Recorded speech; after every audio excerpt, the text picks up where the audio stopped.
So here are my two candidates for a little mix and match. The idea is we have this working C64 2, which is very yellowed with a dead SID chip and corrosion on the SID socket, so we will have to take care of that. And we will swap that out because it's the super cheap casing with no screws and just clips, and we will put this relatively good working machine into this case, and we will come up with a new keyboard. I have the keys and all the good stuff in this bag. I have the holders and all that, and if we take a look inside this machine, that was my donor for the C64 handheld. And parts are missing. So here's the PLA socket missing. I tried to force this socket in here. I don't quite recall if this went well or not.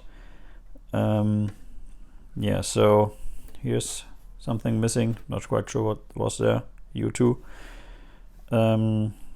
Yeah, so we have to take care of that board, but not in this episode. So in this episode we are going to just swap the boards, clean this rather dirty casing, which is still better than the other casing, and hopefully at the end have a complete C64 2 in a nice case and in working condition. So let's get started. One thing I just noticed and I totally forgot is that there's actually a stem broken off, so I will have to replace that. So here are the two keyboards, and I will take this keyboard apart, clean it, and replace the broken stem with one of these stems, because this keyboard is quite corroded. Don't know if you can see this, but there's quite some rust on the springs down here, and someone replaced this spring with something else because it's much harder to press.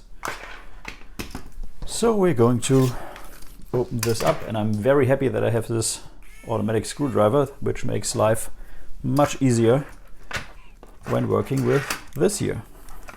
So let's unscrew.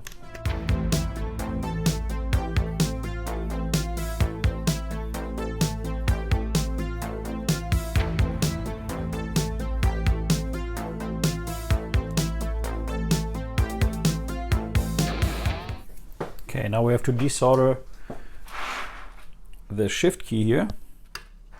Don't get why that's not coming off. Oh, that was not a good idea. By the way, it's never a good idea to disassemble this keyboard without the keys actually on there, because all the plungers fall out and you have to put them back in. So I have no idea why these are not coming off here. I will just cut these and solder them back in when I'm done.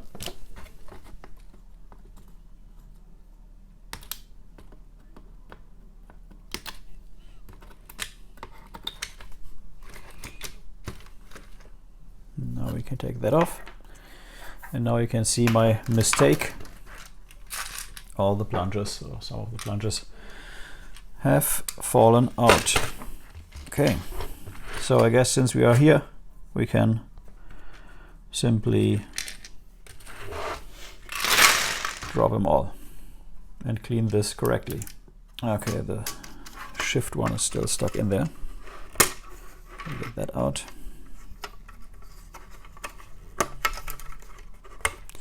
Like this. Okay, now we can clean this nicely, and as always I'm using baby wipes. These are 99% water and are perfect for the job. As you can see, some cleaning is indeed required here.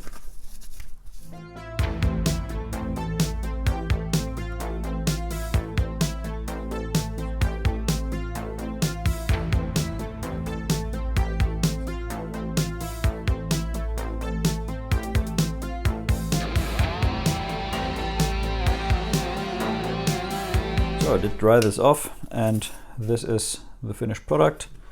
Looks nice. Wouldn't have been any better if I had rinsed it under running water, so I'm quite happy with this. And now we can go and reassemble it. I just found these two disc boxes, so let me grab these and put one here. And one on the other side, like that. And then the stems can go back in. Let me quickly fix this with some tape, like this.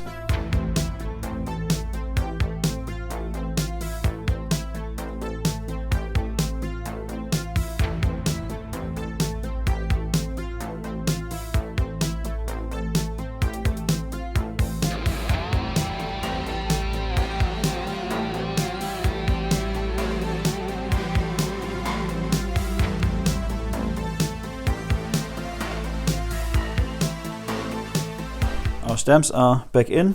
One is still missing, and we have to salvage that from this keyboard over here. So let me quickly open this and take out one key, and I will be going for the Commodore key, I guess. Or maybe I will go for the F7 key, because I can just slightly open this and try to get it out without unscrewing the whole keyboard.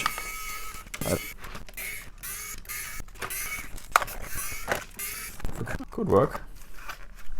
So let's pull this key.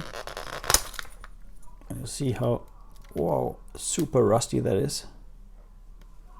Wow, that is really rusty.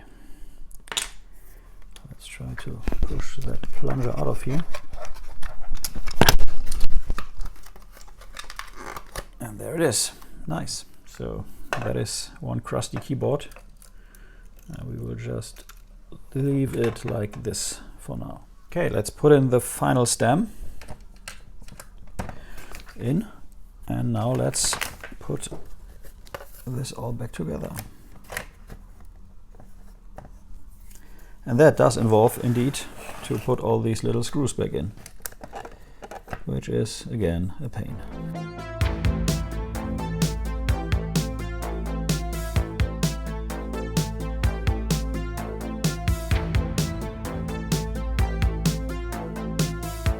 Okay, so here's our fully stamped keyboard. Now let's quickly resolder the shift lock key. We'll just quickly solder these wires together.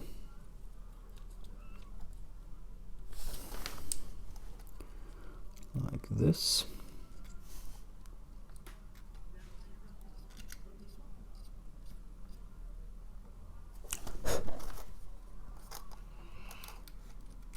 Should do the trick. That looks good. Now let's put on some keys, shall we?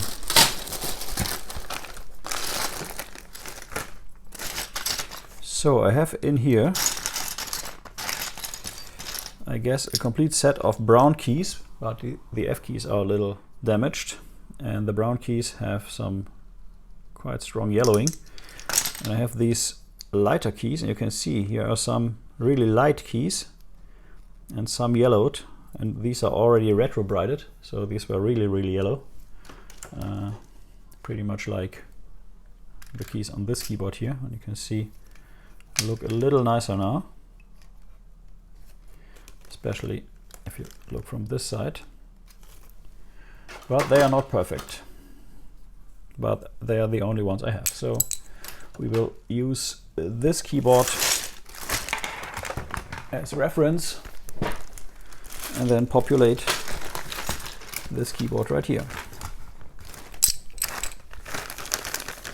With all the springs in this back here. Don't quite recall where these keys come from. I guess from another dead C64. So it's always fun to untangle these springs here. I guess we will start with the F keys. It's especially interesting if you at some point find out that you have too few of these springs and Some are double.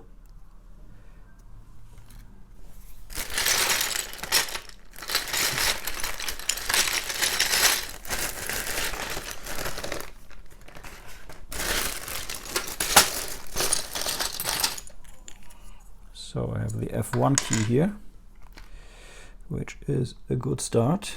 And this goes on like that. There's one.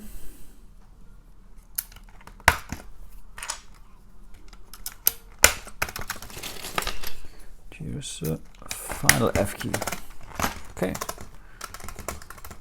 Nice.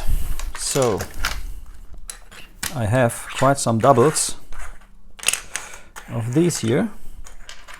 And that is because I used some of these darker keys on the keyboard of my son's C64, which we built. And so we have some light and some yellowed keys here, especially the shift key, restore.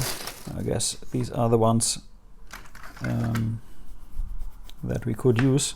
Question is, do we use the yellowed keys everywhere or do we use the lighter keys? And I'm tending to use the yellowed keys everywhere because it looks strange otherwise.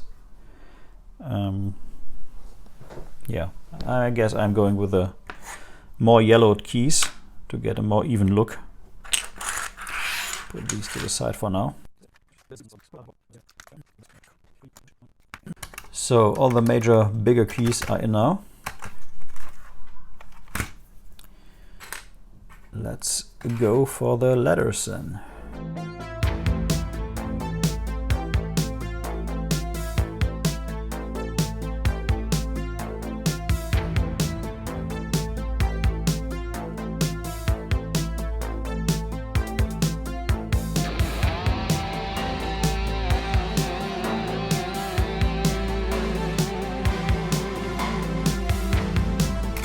And there we have it. Nice, completely clean and fresh Commodore 64 keyboard. That's it now. Good. So let's take care.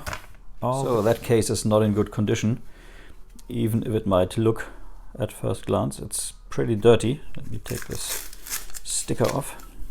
Has this stuff in the corner here. No idea if I can get this off. That is scratched, but I have new ones. Here are some dents in here. This is a bit rough. Inside looks okay. All the screw stems are in place, so I will just remove the LED and that label down here. And as you can see, this is really dirty, so I can just take out the board. We'll give this a good clean and then I will show you. I'm always amazed by what a little water and soap can do. This looks like almost brand new. It's ever so slightly yellowed and has just this little dent down here, and it still has this little glue spot. I will try to use some alcohol to remove that. I have no idea if this works. And yeah, it has to dry. It's just dripping water right now still. And to get into these cracks here, I have this electrical toothbrush, and it's almost like not just vibrating, but it's almost like these sonic care things, and get really nicely into these cracks here and get all the dirt out. And there was still some dirt in there, so I guess I now get it all out for good. Yeah, that should be it. And then just dry it off. Yeah, bottom came out nice too. Just noticed that This thing cracked here. Didn't notice this before. I have to epoxy this in place here. Not quite sure if this works, and still the case closes have to be very subtle with the epoxy here. But I will do this before I put the machine in. Still some red here. So let's first try to get this off here, and then we will take care of the epoxy situation. So I will just soak this in some alcohol, and there's also some of that stuff on the bottom part. And there it's even more visible. I want to get this off. It's really ugly.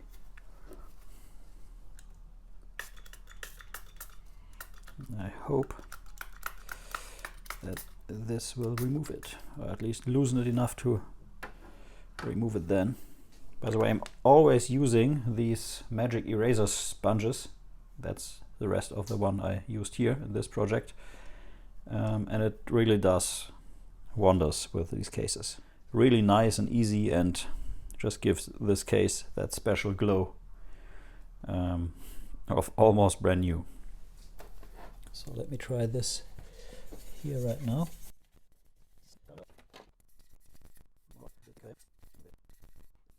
So the top is super clean now. Can't tell that there was, actually you can a little. Just go over this again. No, you can't tell that there was ever some kind of glue. Nice. So the top looks really like almost brand new. Very pleased. That's how this turned out. So let's take care of the underside. But I will have to get another sponge because I'm already on nails here. Okay, I soaked this again. Now let's try this side.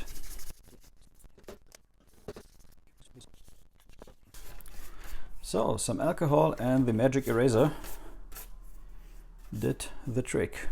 Nice and clean. Very cool. Okay, so I guess all that's left is to epoxy the case and let it dry overnight. I have my favorite epoxy out. Oh, and it epoxied itself to the packaging.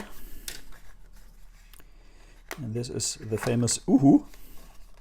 At least in Germany it's famous, because it's the #1 glue producer. And you have to mix this together. So this needs 24 hours to dry, and you have to, it's 2 compounds. So you have to mix these, and they get milky white. We only need a little bit of that, just to fix that crack in the case that is over here. I will push against that, and that will harden pretty nicely, and then it should give some nice sturdiness to the case. So we will let this dry overnight and come back to it tomorrow. Let's take a closer look at the board. And if we turn it around, we see that there's some rust over here. All in all, it looks pretty okay. Can't see any major problems here. But if you look closely, you can see there's a little shimmer down here. And that is from some liquid that went into the case. And that did actually corrode that socket here. Also did some corrosion over here, over here, over here.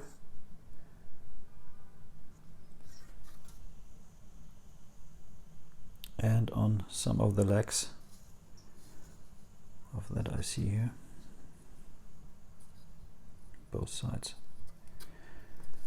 So we'll have to take care of that. I will clean the board with some alcohol and then see what remains of the corrosion, and we will take it from there.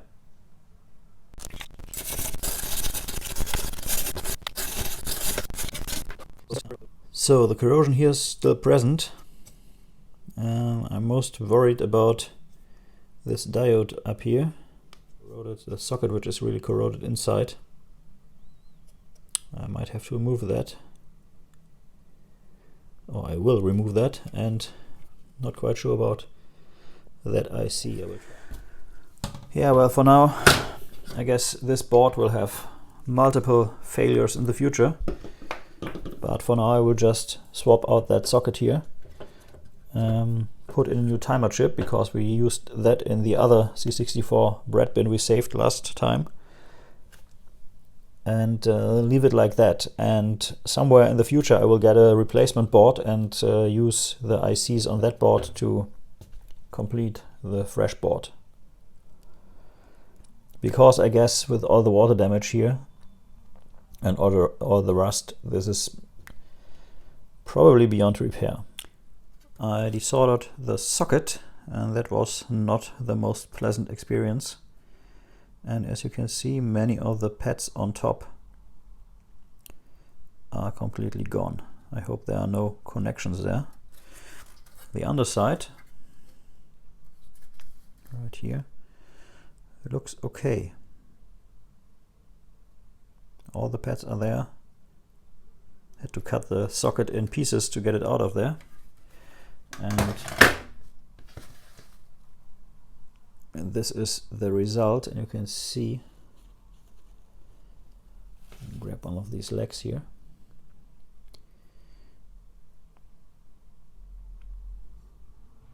These are pretty corroded. They're not gone, they're just a little green, but still. So I'll put it in a new socket. Just noticed I didn't have the right size socket, so I had to cut a 40 pin to length. It's not ideal, but the board is gone anyway, so it's just a temporary fix. Okay, the machine is plugged in, new socket is in, put in the timer chip, which I had taken out of here and put in the bread bin. And let's see if it still works. And it does. Nice. Okay, so now what we will do is we will try to fix this SID chip which was in there, which is a little corroded, and for that I have this little polishing tool. I will try to get most of the corrosion off here.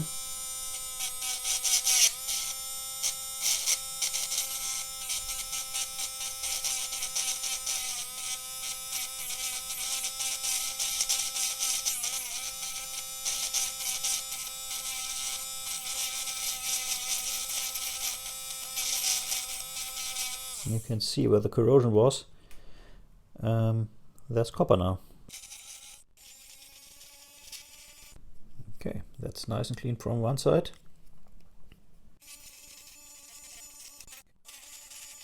We check the other inside. Yeah, that's a little corrosion too. Just on a few pins. Just give this a good wipe with some alcohol and then put it back in. Good. So let's pop this in and see if we get any sound. Okay, and put in the easy flash. So let's try Turrican and see if we get anything. And look at that. The baby's back. Nice. Yeah, sounds reasonably good. Very cool. Okay, so the cartridge port seems to work, SID seems to work.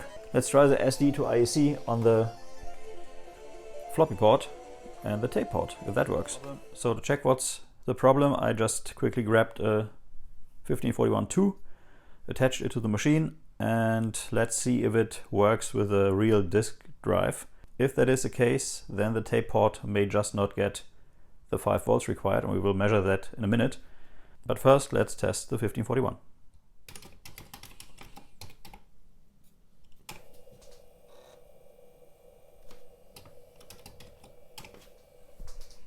So that works fine. So just for fun, I just grabbed my dataset and plugged it in, and it does indeed get some power. So, so just for fun, I pulled out the board, and I noticed that this connector is a little crooked. It's not completely straight. So maybe this is the reason why this doesn't work as intended. Let's try this again and really push it on there. Yeah, at least gets some blinking. But that is it. Could it be that my SD to IC is dead?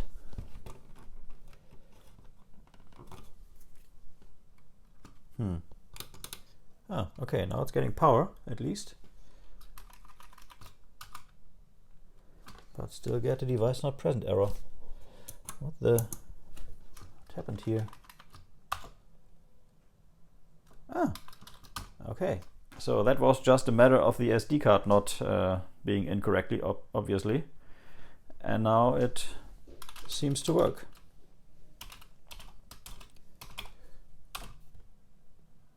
Or it doesn't. What the?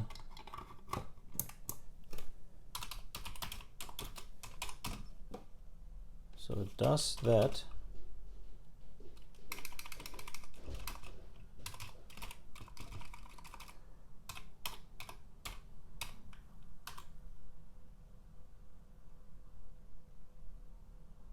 Oh, okay, now it works.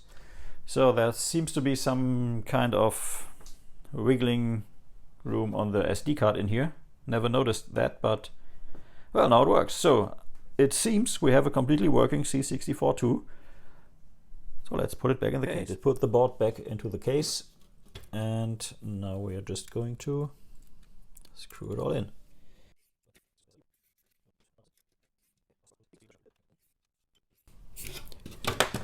Okay, board is in. Now let's, what do we do next? We connect the keyboard and put that in.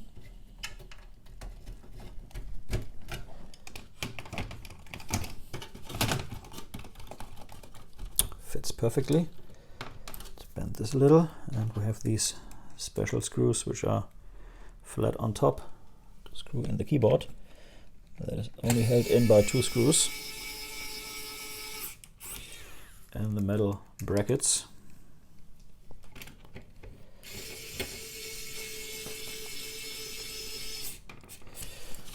There we go. Okay.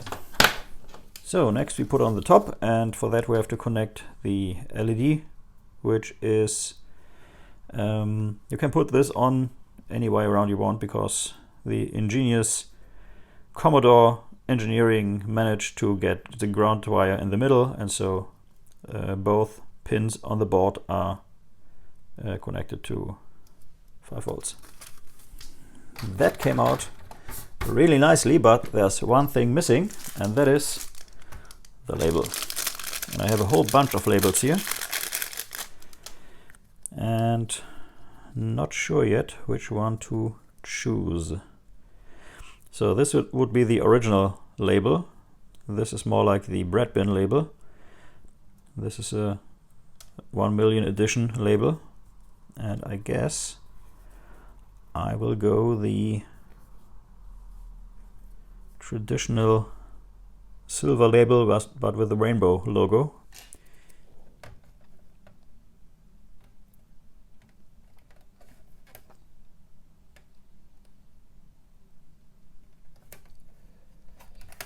Now it fits. Okay.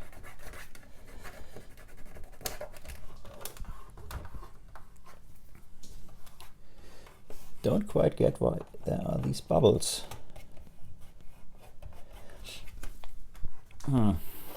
It's not perfect, I will not lie.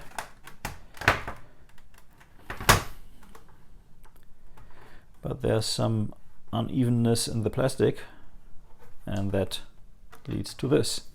So, not quite sure if we should put on a second one. Could put on the silver label on top of that. Don't know if it changes anything.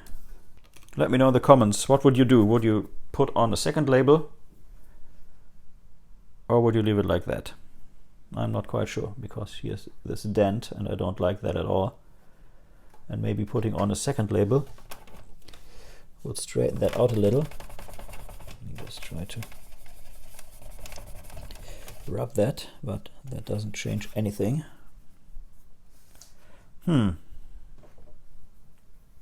Well, came out nicely. Anyway, just hook this up. Let's again listen to some sweet Tarikan music. Yeah, that ends this video of refurbishing this Commodore C64 II. Tell me what you would have done with this. I think it's a good idea to just keep it like it is now, and yeah, hope for the best. And if it fails at some point, then I will replace the board completely. So, thanks for watching, and until next time.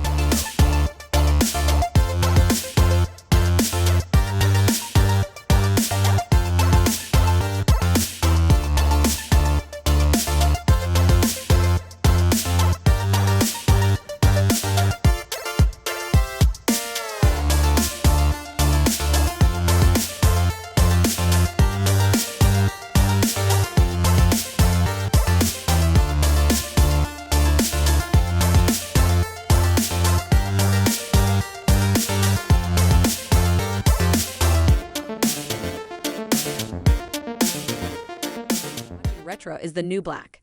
If you're new to the channel, please like and subscribe. If you like the video, please share. Every like, share, and comment helps a lot. Until next time, bye-bye.